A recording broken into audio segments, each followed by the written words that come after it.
চাঞ্চল্যকর অভিযোগ বারাসাত কদম্বগাছি পোস্ট অফিসের কর্মীদের বিরুদ্ধে। বারাসাত কদম্বগাছি পঞ্চায়েত অফিসে লাগোয়া পোস্ট অফিসের বিরুদ্ধে অভিযোগ জানালেন সেখানকার স্থানীয় বাসিন্দারা।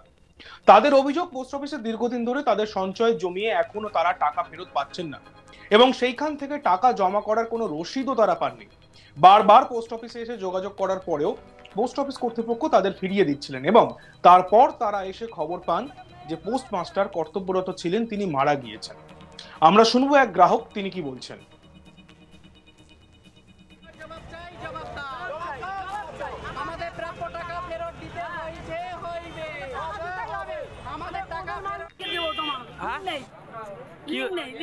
আচ্ছা, বলে 10,000 টাকা দিলাম, ওর কোনো দেয়নি, কিছুই দেয়নি। আচ্ছা, তারপরে আমার বলছে তোমার বইয়ের ম্যাচুরিটি শেষ হয়ে গেছে, তা বইটা দিতে হবে, সেভিনে আসবে।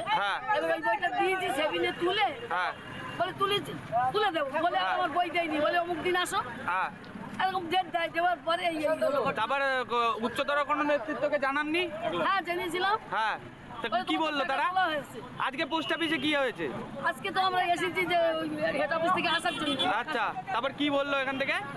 তো আমরা বৃহস্পতিবার এসেছিলাম। হ্যাঁ, বন্ধ করা। কি চাইছেন এখন, আপনাদের দাবিটা কি? কত টাকা গেছে আপনার? আমার ওই হিসাব করতে হবে, বললাম 10,000 ক্যাশ দিলাম আর 35,290 টাকা। আমার কোনো লিখিত নেই? কোনো লিখিত নেই? আমার লিখে দিয়েছে, বইতে আছে। বইতে আমার কি মনে হচ্ছে টাকা ফেরত পাবেন না পোস্ট অফিসে রেখেও? না, তাই তো হচ্ছে, তাই তো কেন্দ্র সরকারের পোস্ট অফিসে এরকমই হয়, আজ রেখে দেয়, কাল দেয়, পশু দেয়, কিন্তু এই প্রথমেই হলো। আমরা কি করব? আমরা শুনবো আরো এক গ্রাহক, মাফুজা বিবি কি বলছেন।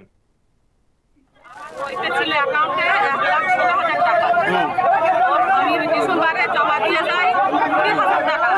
ও বললো আন্টি আজকে এনে বিলিং নেই, আমি পরে জমা দিয়ে দেবো। মানে ফোন করলাম, জমা দিয়েছো? সেই দিনে বললো বইটা রেখে যাও, বইটা রেখে যাও, আমি জমা দিয়ে তোমাকে আমি বইটা দিয়ে দেবো। কত টাকা আপনার?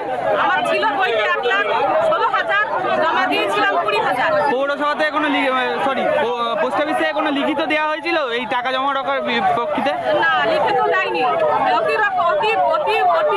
মানে এত মিষ্টি কথা বলতো, মানে সবার সঙ্গে মিশে থাকতো, এমনি বিশ্বাস ছিল, এমনি ভালো। কদিন পরে আমাকে ফোন করছে, আন্টি আপনি তো ফিস করবে বলেছিলেন, আমাকে এক কাজ করুন, ওইটা পোস্টমাস্টার কি হয়েছিল? পোস্টমাস্টার কদিন পরে আমি 50,000 টাকা আমি ফোন করলাম যে আপনার বইটা তো ইয়ে করবো, আপডেট করবো, এক্সাইজ আমার উপরে বই বয়স হয়ে গেছে, বইটা নতুন করতে হবে, তা সেই বইটাই আপনি এক্সাইজ জমা দিতে হবে, আপনি আপনার কাম নমিনি করবেন, আপনি নমিনি দিয়ে যান, আপনি আমার ছেলের আধার কার্ড, প্যান কার্ড, আমার মেয়ের আধার কার্ড, প্যান কার্ড আমি দিয়ে যাই। কি চাইছেন এখন? এখন আমি 50,000 টাকা আবার জমা দিয়েছি, আপনি কালকে আসবেন। কালকে আসছি, ও নেই, আসছি, ও নেই, দিনের পর দিন করাচ্ছে, 3 দিন পর পর আসি, একের পর এক বোঝায়, বুঝিয়ে যেদিন আমি ফোন করলাম যে আমার হাজব্যান্ডের অ্যাকাউন্ট থেকে 20,000 টাকা তুলে আনছি, আপনার ট্রান্সফার করে দেবো। আমি তখন বলছি আমার হাজব্যান্ডের হেপাটাইটিস বি, আমি টাকা তুলবো, বইটা দিয়ে যাও। আচ্ছা, এই আপনারা যে পোস্ট অফিস থেকে টাকা পাচ্ছেন না, কোনো নেতৃত্বকে কি জানিয়েছিলেন? না, যখন ওর নিখোঁজ হচ্ছে তখন জানিয়েছি, কিন্তু কি বললো পঞ্চায়েত থেকে? কি বললো? এইভাবে 22-এর থেকে 23-এর 10-12 ডিসেম্বরের মধ্যেই। অন্যদিকে ফদিজা বিবি নামে এক গ্রাহক, তিনি অভিযোগ করছেন টাকা নিতে গেলে নাকি তাদের তাড়িয়ে দেওয়া হয়। আমরা শুনবো তিনি কি বলছেন।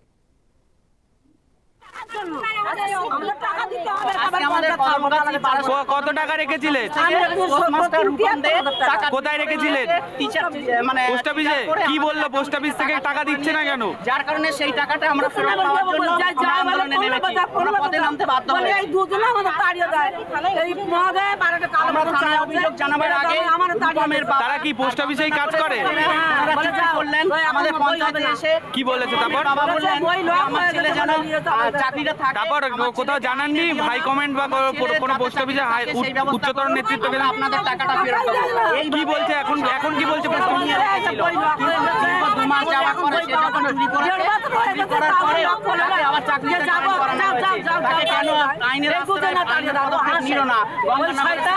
আমাদেরকে এইভাবে আজকে রাস্তা। অন্যদিকে আরো এক গ্রাহক শান্তনু ভট্টাচার্য কি বলছেন আমরা শুনবো। অনুরোধ করছি, আমাদের সবারই কারো না কারো এখানে পোস্ট অফিসে টাকা জমা দেওয়া ছিল। আমরা টাকা জমা দিয়েছিলাম, কেউ ম্যাচুরিটি হয়েছিল, কেউ ম্যাচুরিটির জন্য টাকাটা জমা দেওয়া হয়েছিল। এই ম্যাচুরিটি তুলবো আমরা 50 লাখ টাকা টাকাটা মানে ফর্ম ফিল আপ করেছি। আর কেউ আমরা মানে ব্যাংকের টাকা তোলার দিয়েছিল, কারো টিপসই ওই চাল করে টাকাটা তুলে নেওয়া হয়েছে।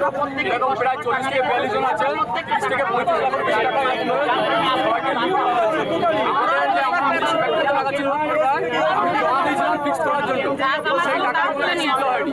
একটা কাগজ লিখে ছেড়ে দেওয়া হয়েছে। যখন বললাম আমার সার্টিফিকেট কোথায়, বলছে না সার্টিফিকেট আছে, ব্যাঙ্গালোর অফিসে প্রবলেম আছে, সার্টিফিকেট দেরি হচ্ছে। এরকম ভাবে সবার সঙ্গে করা হয়েছে। কত টাকা আপনার নেওয়া হয়েছে? আমার 1 লাখ টাকা জমা দেওয়া ছিল। হ্যাঁ, আমার 1 লাখ ছিল। 1 লাখ। 1 লাখ টাকা ছিল। আর আপনার মতন আরো কয়জন এরকম টাকা আছে, তাদের সবাই প্রায় 30 থেকে 40 লাখ টাকার মতো আছে। এখন পোস্ট অফিস কর্তৃপক্ষ কি জানাচ্ছে? পোস্ট অফিস আমাদের সবাইকে মানে আমরা যাতে জেনেছি প্রত্যেকে ব্যক্তিগতভাবে বাংলার পোস্ট অফিসে ডাকা হয়েছিল।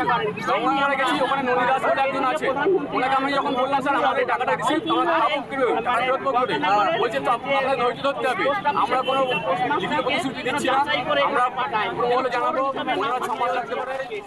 আরো এক গ্রাহক মোহাম্মদ রাকিব মোল্লা তিনি বলছেন যে আমরা টাকা ফেরত চাই। তিনি কি বলছেন আমরা শুনবো। কদমগাছি বারাসাত কদমগাছি পোস্ট অফিসে আমরা বিশ্বাসের জায়গায় আমাদের প্রাপ্য টাকা আমরা রেখেছিলাম।